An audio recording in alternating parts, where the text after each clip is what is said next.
Bom dia, mulheres divinas e varões valorosos, com a graça e a paz do Senhor. Vamos para mais um dia, para mais um momento de reflexão da palavra do Senhor. A nossa reflexão de hoje está no livro de Jonas, capítulo 1, e o versículo do 1 ao 3, que vai nos dizer: Veio a palavra do Senhor a Jonas, filho de Amelita, dizendo: Dispõe-te, vai à grande cidade de Nínive e clama contra ela, porque a sua malícia subiu até mim. Jonas se dispôs, mas para fugir da presença do Senhor, para Tarsis, e tendo descido de Jope, achou um navio que ia para Tarsis. Pagou, pois, a sua passagem e embarcou nele, para ir com eles para Tarsis, para longe da presença do Senhor. Nós sabemos que a história de Jonas é uma história de desobediência. O Senhor havia confiado a Jonas, havia convocado, dado uma ordem para que ele fosse até Nínive, e clamasse sobre aquela cidade que a sua malícia tinha chegado ao trono do Senhor. E o Senhor estava irado e que aquele povo precisava se converter dos seus maus comportamentos, dos seus maus caminhos, e que era Jonas o escolhido do Senhor para levar esse recado até aquele povo.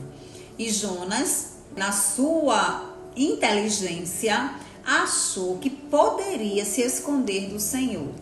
Jonas pega um navio e vai fugir para Tarsis. E Jonas esquece que os olhos do Senhor estão em todos os lugares. E aquele que tem o chamado, aquele que o Senhor convoca para fazer algo, ele deve cumprir. Porque, caso contrário, a história dele se dará como a de Jonas. Porque ele vai ter que cumprir a ordem do Senhor a qualquer custo. Que foi o que aconteceu com Jonas. Jonas pega esse navio para Tarsis e coloca essa embarcação em perigo.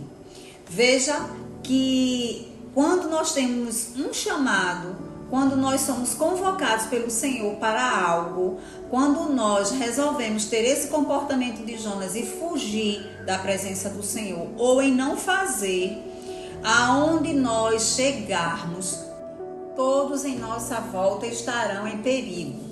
Perceba que Jonas desobedece ao Senhor, foge da presença dele, ao invés de ir para Nínive, como era a ordem do Senhor, entra no barco, paga a passagem e vai para Tarsis, fugindo da ordem do Senhor, fazendo com isso com que aquela tripulação corra um grande perigo. E foi assim que aconteceu. Quando os marinheiros descobrem que o perigo de tudo aquilo que está acontecendo, a consequência de toda aquela revolta no mar é por conta de Jonas, eles estavam lançando a carga no mar e Jonas declara, esclarece toda a verdade, que o motivo realmente de tudo aquilo é ele mesmo. E pede para que lancem ele no mar, pede para ser lançado no mar, para que aquela tripulação possa seguir em tranquilidade. E assim eles fazem. E quando Jonas é lançado ao mar, o Senhor prepara um grande peixe, diz a palavra de Deus, e engole Jonas inteiro. E Jonas agora vai ficar dentro desse peixe 3 dias e 3 noites, para refletir e saber que Deus é Deus, para saber que quando Deus tem algo conosco, Ele não nos perde de vista. E o capítulo 3 vai nos explicar que a palavra do Senhor veio pela segunda vez a Jonas, dizendo: Dispõe-te e vai à grande cidade de Nínive, proclama contra ela a mensagem que eu te digo. Levantou-se, pois, Jonas e foi a Nínive, segundo a palavra do Senhor. Agora, Jonas obedece a palavra do Senhor e vai ver o cumprimento da palavra de Deus, que é viva e eficaz, e que o Senhor tinha um propósito com aquele povo. O Senhor queria resgatar aquele povo, e não era a ira de Jonas contra aquela cidade por conta de tudo que estava acontecendo, e não era o querer de Jonas, porque no pensamento dele ele achava que não ia talvez acontecer. E Jonas pôde perceber o poder de Deus e o propósito de Deus sobre aquele povo. Porque o capítulo 3 e o versículo 5 vai nos dizer o que aconteceu naquela cidade. Vai nos revelar que os ninivitas creram em Deus. E Jonas acaba de ver o poder de Deus sendo operado, realizado, e que privilégio que era para o próprio Jonas cumprir e fazer a ordem do Senhor, porque não é pelo que nós pensamos ou imaginamos. Por isso que nós temos que ouvir, mesmo sem entender, mesmo sem compreender, e obedecer. Por isso que o segredo está em obedecer a ordem do Senhor. Jonas se recusou na primeira ordem de Deus a ir àquela cidade. Mas depois de 3 dias e 3 noites refletindo dentro de um ventre de um peixe, Jonas, na segunda ordem do Senhor, foi e obedeceu à voz de Deus. E ele viu aquela cidade de Nínive, onde o Senhor tinha ordenado a ele, tinha confiado a ele, aonde ele teve esse privilégio de ser boca de Deus naquele lugar. Ele viu aquela cidade crendo no Senhor, declarando ao Senhor, se convertendo dos seus maus caminhos para voltar ao caminho do Senhor. E louvado seja Deus por isso. Quantas vezes nós estamos igual a Jonas, tendo as nossas suposições, achando nos nossos achismos da vida. E nós não queremos, né, melhor dizendo, e queremos colocar Deus no nosso nível.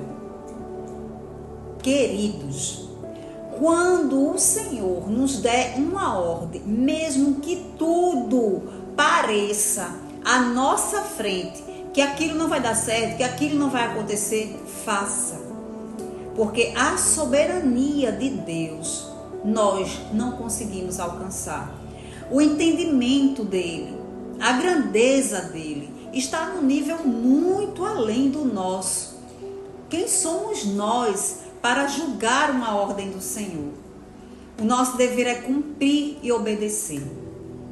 E ver, como Jonas viu, o milagre do Senhor. Louvado seja Deus. Nessa manhã, o Espírito Santo já falou comigo e contigo. Nessa manhã, o recado do Senhor já veio para as nossas vidas. Então, que nós possamos obedecer, que nós possamos cumprir, que nós possamos cumprir em nossas vidas o chamado do Senhor. Porque quando Ele nos chama, Ele se responsabiliza. Ele nos capacita, como Ele falou para Moisés, quando Ele chama Moisés e Moisés diz: eu não posso ir porque eu sou pesado de língua, eu sou gago. Ele não estava perguntando porque Ele sabia quem era Moisés. Ele apenas estava chamando Moisés, entregando a ele o propósito de libertar um povo, o povo de Deus. Então, quando Deus te entregar um plano, um projeto, só faz, só vai. Porque o operar não é meu e não é seu, é dele. Lembre-se, porque dele e por ele e para ele são todas as coisas. Louvado seja Deus. Vamos orar nessa manhã, gratos, porque nós somos privilegiados quando o Senhor nos confia algo. É um privilégio para nós. É porque Ele confia em nós, Nós não confiamos em nós mesmos, mas o Senhor confia. E por isso que Ele nos chama e nos entrega. E nos capacita também. Então oremos nessa manhã, gratos por grande privilégio de sermos instrumentos utilizados na mão do Senhor. Senhor nosso Deus, nosso Pai, Pai querido, Pai amado, mais uma vez estamos aqui diante da Tua presença, gratos por mais uma revelação, onde o Senhor vem falar conosco, aonde o Senhor vem nos confrontar, nos exortar de algo que o Senhor tem nos entregado e muitas vezes nós temos fugido para não cumprir, porque achamos que não é isso, que não vai dar certo. Senhor, trata com o nosso coração, Pai.